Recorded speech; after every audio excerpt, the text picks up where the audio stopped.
Hello friends, welcome in my YouTube channel gun point पे knowledge. तो दोस्तों, आज हम देखने वाले हैं किस तरीके से आप बैंक ऑफ बड़ौदा में अपना केवाईसी फॉर्म को फिल कर सकते हैं। तो सबसे पहले हम जान लेते हैं कि हम ये फॉर्म भरते किस लिए हैं। ये फॉर्म भरने का कारण हमारा होता है जब हमें अपना मोबाइल नंबर, ईमेल आईडी या हमें घर का एड्रेस को अपडेट कराना होता है या चेंज करवाना होता है, तो हम केवाईसी फॉर्म भरते हैं। ओके, या तो जब हमें बैंक वाले बोलते हैं कि आप अपना केवाईसी कर लीजिए, तब हम केवाईसी करते हैं। ठीक है। अब इसमें जो डॉक्यूमेंट लगेंगे वो आपका आधार कार्ड और पैन कार्ड की एक एक फोटोकॉपी लगती है, जो इस फॉर्म के साथ आपको लगा के देनी होती है, स्टेपलर करके देनी होती है। तो आप देख लेते हैं आपको फॉर्म किस तरीके से भरना है। ये फॉर्म जो है मात्र एक पन्ने का है, तो 2-4 मिनट में आराम से ख़त्म हो जाएगा। तो आइए देखते हैं किस तरीके से फिल करना है। तो सबसे पहले यहाँ पे पर्सनल डिटेल पूछी जा रही है। पर्सनल डिटेल में आपकी कस्टमर आईडी मांगी जा रही है, तो आपको अपने पासबुक से देख के यहाँ पे कस्टमर आईडी लिख देनी है। अगर आपको कस्टमर आईडी ना मिले तो कोई बात नहीं, इसे खाली छोड़ देना है। ओके, ये ब्रांच वाले खुद भर लेंगे। अब यहाँ पे अकाउंट टाइप पूछा जा रहा है, तो अकाउंट टाइप में अगर आपका नॉर्मल अकाउंट है तो यहाँ पे नॉर्मल के ऊपर टिक कर देना है, और अगर आपकी उम्र जो है 18 साल से कम है तो यहाँ पे आपको माइनर के ऊपर टिक कर देना है।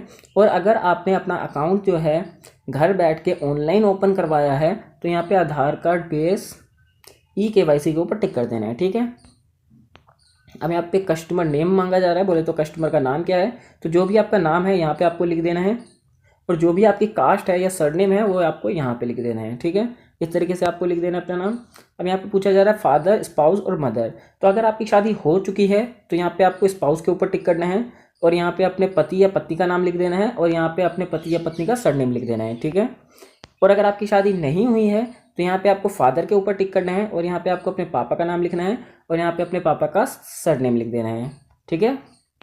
अब यहाँ से अब यहाँ पे आपकी डेट ऑफ बर्थ मांगी जा रही है, तो यहाँ पे आपको सबसे पहले डेट लिख देनी है, फिर मंथ लिख देना है किस मंथ में आपका जन्म हुआ है, फिर यहाँ पे आपको ईयर लिख देना है। ठीक है। तो इस तरीके से आपको अपनी डेट ऑफ बर्थ भर लेनी है। अब यहाँ पे बोला जा रहा है जेंडर, बोले तो आप लड़के हैं या लड़की हैं। अगर आप लड़के हैं तो यहाँ पे मेल के ऊपर टिक करना है, और अगर आप लड़की हैं तो यहाँ पे आपको फीमेल के ऊपर टिक करना है। अब पूछा जा रहा है पैन कार्ड का नंबर, तो आपका जो पैन कार्ड का नंबर है वो आपको अपने पैन कार्ड से देख के यहाँ पे पूरा लिख देना है, गलत मत कीजिएगा इसमें। अब यहाँ पे बोला जा रहा है प्रूफ ऑफ आइडेंटिटी और एड्रेस डॉक्यूमेंट, तो आपको आइडेंटिटी और एड्रेस प्रूफ देना है। तो एड्रेस प्रूफ में आपको क्या करना है, यहाँ पे सबसे पहले आपको यस कर देना है कि हम डॉक्यूमेंट दे रहे हैं, तो यहाँ पे आपको यस के ऊपर टिक कर देना है। अब यहाँ पे देखिए डॉक्यूमेंट नेम, तो डॉक्यूमेंट का नाम पूछा जा रहा है, तो यहाँ पे आपको आधार कार्ड लिख देना है, क्योंकि हम आधार कार्ड दे रहे हैं तो यहाँ पे आपको आधार कार्ड लिख देना है। ठीक है। और यहाँ पे आपको आधार कार्ड का नंबर लिख देना है। ओके, जो खाली जगह है इधर आपको आधार कार्ड लिख देना है, और यहाँ पे आधार कार्ड का नंबर लिख देना है अपने आधार कार्ड से देख के। ठीक है। अब यहाँ पे बोला जा रहा है करंट एड्रेस, अगर आपका करंट एड्रेस जो है अलग है तो यहाँ पे आपको लिखना है, अगर अदरवाइज यहाँ पे क्या करना है, नो कर देना है। वैसे आप यहाँ पे नो ही कर दीजिएगा, इसमें कुछ भरना नहीं है। ठीक है। तो अब आ जाता है आपका ऑक्यूपेशन और इनकम, बोले तो आप क्या काम करते हैं और आपके पैसे कहाँ से आते हैं। ठीक है। तो सबसे पहले ऑक्यूपेशन बोले तो आप क्या काम करते हैं। तो मान लीजिए अगर आप कोई जॉब करते हैं तो यहाँ पे आपको सैलरी के ऊपर टिक करना है। ओके। और अगर आप जॉब नहीं करते हैं, आपका कोई अपना काम है, अपना व्यवसाय है, जैसे कि आप कोई आपकी दुकान है, या आप बाज़ार में कोई फेरी वगैरह लगाते हैं, या ऐसा कोई भी काम जो आपका अपना है, आप खुद करते हैं, तो यहाँ पे आपको सेल्फ एम्प्लॉयड के ऊपर टिक कर देना है। ठीक है। और मान लीजिए आप कोई काम वाम नहीं करते हैं, आप एक स्टूडेंट हैं, तो यहाँ पे आपको स्टूडेंट के ऊपर टिक कर देना है। और अगर आप हाउस वाइफ हैं तो यहाँ पे हाउस वाइफ के ऊपर आपको टिक कर देना है। ठीक है। और यार, अब यहाँ पे ये सब आपको भरने की ज़रूरत नहीं है, इसे आपको खाली छोड़ देना है। अब सीधा नीचे आ जाते हैं सोर्स ऑफ फंड, कि आपका पैसा जो है कहाँ से आता है। तो अगर आपने यहाँ पे सैलरी के ऊपर टिक किया था तो यहाँ पे भी आपको सैलरी और पेंशन के ऊपर टिक करना है। और अगर आपने ऊपर जो है सेल्फ एम्प्लॉयड के ऊपर टिक किया था तो यहाँ पे आपको बिजनेस इनकम के ऊपर आपको टिक कर देना है। ठीक है। अब यहाँ पे देखिए gross annual income, gross annual income बोले तो आप एक साल में कितने रुपए कमा लेते हैं। तो अगर आप 50,000 से ज़्यादा कमा पाते हैं तो यहाँ पे टिक करना है, और अगर आप 50,000 से 1 लाख के बीच में कमा पाते हैं तो यहाँ पे टिक कर देना है। और अगर आपकी इनकम जो है, पैसे जो है, एक साल में आप 1 लाख से 3 लाख के बीच में कमाते हैं तो यहाँ पे टिक करना है। तो इसी तरीके से आपको आगे देखते हुए चलना है, जो भी आपका लगता है वो आपको टिक कर देना है। ठीक है। अब यहाँ पे पूछा जा रहा है रेजिडेंट टाइप, बोले तो आप जो रहते हैं वो कहाँ पे रहते हैं, जहाँ पे आप रहते हैं वो घर आपका अपना है, या आप किसी किराए के घर के ऊपर, किसी किराए के घर में रहते हैं।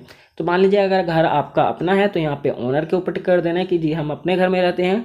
और अगर आप किसी किराए के घर में रहते हैं तो यहाँ पे आपको क्या करना है, रेंट और लीज के ऊपर टिक कर देना है। ठीक है। तो भाई ये नीचे चलते हैं। अब यहाँ पे आपसे आपका एड्रेस मांगा जा रहा है, तो यहाँ पे आपको अपना एड्रेस दे देना है। तो अब इधर भी दो चीज़ें होती हैं कि अगर आप अपना एड्रेस चेंज कर रहे हैं या चेंज करवा रहे हैं तो आपको यहाँ के ऊपर टिक करना है, और अगर आप अपना एड्रेस चेंज नहीं करा रहे हैं, पहले वाला ही एड्रेस रखना है, तो यहाँ आपको यहाँ के ऊपर टिक कर देना है। ठीक है, तो अगर आप अपना एड्रेस वगैरह कुछ चेंज, एड्रेस या मोबाइल नंबर चेंज करा रहे हैं तो यहाँ पे टिक कर दिया। अब यहाँ पे आपको अपना पूरा एड्रेस लिख देना है, आपको अपने आधार कार्ड से देख के। ठीक है, अब लैंडमार्क, लैंडमार्क बोले तो जो आपके घर में, सॉरी, घर के आसपास कोई बड़ी सी हॉस्पिटल है या मंदिर है या मस्जिद है या स्कूल है, तो उस चीज़ का नाम होता है कि आपके घर के आसपास जो लैंडमार्क है वो। तो मान लीजिए कोई हॉस्पिटल है मेरे घर के आसपास में, तो यहाँ पे मैंने हॉस्पिटल का नाम लिख दिया। ठीक है, अब यहाँ पे सिटी, तो जो भी आपकी सिटी है, मेरी न्यू दिल्ली है, मैंने न्यू दिल्ली लिख दिया।